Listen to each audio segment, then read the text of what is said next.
안녕하세요. 해외에서 오랫동안 한국 대 입시를 준비한 학생들을 지도해온 경험 바탕으로 특입시와 관련해서 가능한 정확한 정보를 전달드리기 위해서 노력하고 있는 옹글리시 옹일환입니다. 오늘은 특입시를 준비하는 데 있어서 가장 기본이 되는 이 재외국민 특별전형, 곧 특입시를 이해하는 데 있어서 반드시 알고 있어야 하는 기본적인 정보를 전달드리는 것을 목적으로 해서 특립시 길라잡이라는 시리즈의 첫 번째 순서로서 영미권 국제학교에서 공부하고 있는 학생들을 중심으로 특히 상위권 대학 서류 전형에서 매우 중요한 평가 요소로 작용하고 있는 SAT 시험에 대해 설명하여 드리고자 합니다. SAT 리즈닝 테스트, 곧 SAT 논리력 시험이라고도 지칭되는 이 SAT 시험은 미국의 대학 입학 자격 시험 중에 하나로서 한국의 대학 입시에서 가장 중요한 평가 요소이기도 한 대학 수학 능력 시험과 같이 미국의 학생들의 대학 입시를 위하여 기본적인 학습 능력을 평가하는 표준화 학력 평가 시험인데요. 미국의 비영리 법인인 칼리지 보드의 주관하에 실시가 이루어지고 또 다른 교육 관련 법인인 ETS, 곧 Educational Testing Service사에서 개발하고 채점까지 진행하게 되는 이 SAT 시험은요.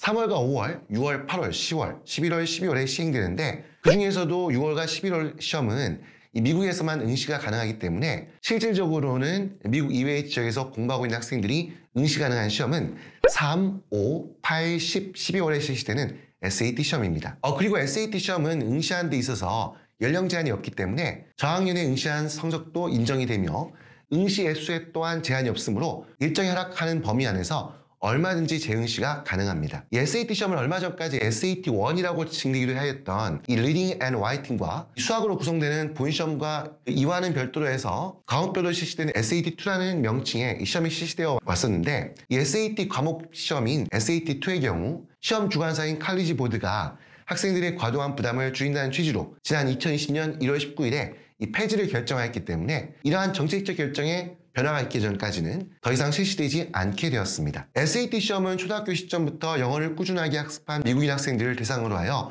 우려치자면 대학 수학능력 시험의 국어 영역에 해당하는 시험이기 때문에 외국인을 대상으로 해서 기본적인 영어 사용 능력을 평가하는 이 토플 시험과는 근본적으로 비교 자체가 무의미할 정도의 깊이와 난이도를 가지고 있습니다. 다시 말해서 SAT 시험은 영어가 모국어인 미국인 학생들을 대상으로 해서 논리력, 추론 능력과 종합적인 사고 능력을 평가하는 시험인 만큼 일반적으로 해외에서 공부하고 있는 상당수의 학생들이 공부하고 응시하는 토플 시험과는 근본적으로 다른 그 시험임에 대해서 명확하게 인식할 필요가 있습니다. 현재 시행되고 있는 SAT 시험은 지난 2016년부터 새롭게 개편된 유형으로서 그 이전에 실시되어 오던 국어 버전과 구별되는 의미로 해서 상당 기간 동안 New SAT라고 불리기도 하였는데요.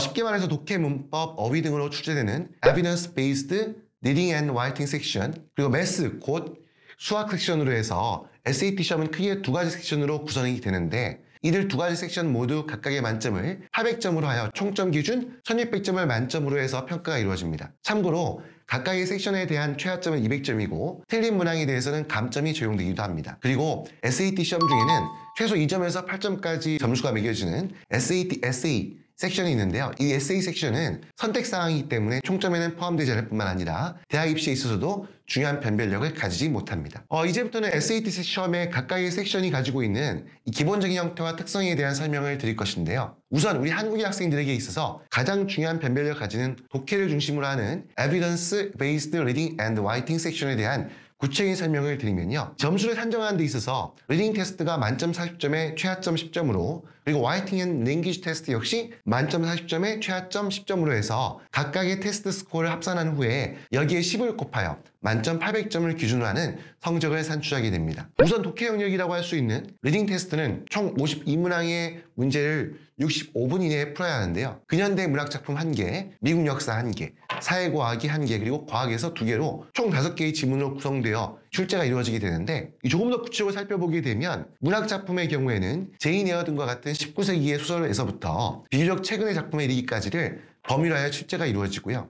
미국 역사에 해당한다고도 할 수 있는 미국 건국 문서의 경우에는 남과 북의 갈등과 노예제도, 링컨 대통령과 관련된 문서 등 미국 역사에 대한 전반적인 지식을 알고 있어야 하고 이 지문에 활용되는 어휘나 표현 등이 상당히 생소한 경우가 많기 때문에 학생들이 가장 어려워하는 그런 지문이기도 합니다. 이에 반해서 사회과학이나 자연과학에 대한 지문들은요, 도표나 그래프에 대한 해석이나 이해와 관련된 문제들이 나오기 때문에 상대적으로 쉽게 접근하는 것이 가능하지만 때에 따라서는 자연과학과 관련하여 깊이 있는 내용을 다루는 지문들도 제시되기도 한다는 점에 유의할 필요가 있습니다. 그리고 USAT로 개편되면서 지문에 사용되는 어휘의 수는 과거에 비해 상당히 쉬워졌다고도 할 수 있지만 리딩 테스트에 있어서는 단순히 문제를 읽고 정답만 고르는 것이 아니라 답을 고른 근거를 보면서 찾아야 하는 에비던스 문제가 반드시 포함된다는 점이 학생들이 SAT 시험을 까다롭게 느끼도록 만들게 되는 아주 중요한 지점이기도 합니다. 앞서 말씀드린 리딩 테스트에 있어서 이루어지는 라이팅 앤 랭귀지 테스트 장문 및 언어 테스트는요, 총 44문항수에 해당하는 문제들을 35분이라는 주어진 시간 이내에 풀어야 하는 제시된 지문에 대해 주로 문법과 어휘를 다루는 문제들이 출제되고요. 주어진 문장 또는 문단의 삽입과 관련한 문제 또한 출제가 됩니다. 이 라이팅 앤 랭귀지 테스트는요, 리딩 테스트와 비교해서는 난이도가 상대적으로 낮고 학습을 통해 점수를 올릴 가능성이 높은 그런 영역이라고도 할 수 있습니다. 다음으로 설명을 드릴 SAT 시험의 섹션은 이 매스 테스트 곧 수학 시험인데요. 일단 수학 시험은 계산기 사용 가능 여부에 따라서 이 두 가지 섹션으로 나누어지게 되는데, 계산기를 사용하는 것이 금지되는 섹션으로는 20문항의 문제에 25분의 시험 시간이 주어지고, 계산기를 사용하는 것이 허용되는 섹션에 대해서는 총 38문항에 55분의 시간이 주어지게 되는데요. 이 수학 시험은 리딩 앤 라이팅 섹션과는 달리 별도의 테스트 스코어는 없고, 응시한 학생이 고른 정답의 개수에 따라서 최하점 200점에서 만점 800점으로 이 섹션 스코어로 바로 점수 산정이 이루어지게 됩니다. 그리고 참고로 수학 시험에서 사용할 수 있는 계산기는 보통 QWERTY라고 하는 키보드가 없는 것이라면 대부분 사용하는 것이 가능합니다. 이 수학 테스트의 경우 USAT로 변경이 이루어지면서 삼각비와 복소수가 추가되고 복잡한 소수 및 분수의 계산이 필요한 문제들도 출제가 이루어지게 되어 과거에 비해 난이도가 한층 어려워졌다는 평가를 받고 있는데요. 하지만 한국 수학능력시험에서의 수학에 비해서는 훨씬 쉬운 수준의 문제를 구성이 되기 때문에 우리 한국 학생들은 대부분 오답이 1개 정도에 불과할 정도로 만점에 가까운 성적을 받게 되는 경우가 대부분이라고도 할 수 있습니다. 이 칼리지 보드는 지난 1월 24일에 기존의 종이시험과 새로운 디지털 시험을 병행하는 일정 기간을 거친 후에 해외 지역에서는 2023년 봄부터, 미국에서는 2024년 봄부터 시험장에서 개인의 노트북을 활용해서 시험에 응시하게 되는 디지털 SAT 시험을 도입하겠다는 발표를 하였는데요. 이에 따라 해외에서도 미국에서와 마찬가지로 실시되는 7차례 모든 시험에 응시하는 것이 가능하게 되고, 시험이 진행되는 시간이 2시간으로 단축되며 수학 시험에 있어서는 출제되는 모든 문항에 대해서 계산기를 사용하는 것이 허용되게 된다는 점에 대해서도 추가로 참고해 주시면 좋을 것 같습니다. 지금까지 SAT 시험의 특징과 출제 유형 등에 대해 비교적 상세히 알아보는 시간을 가졌는데요. 재외국민 특별전형 곧 특립시에 있어서 특히 영미권 국제학교 다니는 학생들의 경우에 최상위권 대학 및 인기학과에 도전하기 위해 유의미하다고 할 수 있는 SAT 성적은 1500점대 중반 정도라고 보아야 할 것인데요. 꼭 미국계 국제학교가 아니어서 고등학교에서 IB나 A레벨의 과정을 공부하는 해당 성적을 취직하게 되는 학생들의 경우에도 상위권 대학 서류 전형에서 우수한 경쟁력 확보하기 위해서는 SAT 성적을 추가로 취득하는 것이 좋습니다. 그리고 SAT 성적을 발급하는 그러한 방식 중에는 여러 차례 응시한 성적들 중에서 섹션별로 가장 좋은 성적만을 골라내어 성적표를 발급받을 수 있는 슈퍼스코어 또는 스코어 초이스라는 것도 있긴 한데요. 그러나 보통 한국 대학들의 경우에는 이처럼 섹션별로 좋은 성적만을 추려서 만들어지는 슈퍼스코어의 성적은 인정하지 않는 경우가 많다는 점에 유의하셔서 매번 응시하는 시험에서 좋은 성적을 받을 수 있도록 최선을 다하는 것이 중요합니다. SAT 시험을 대비하기 위해서는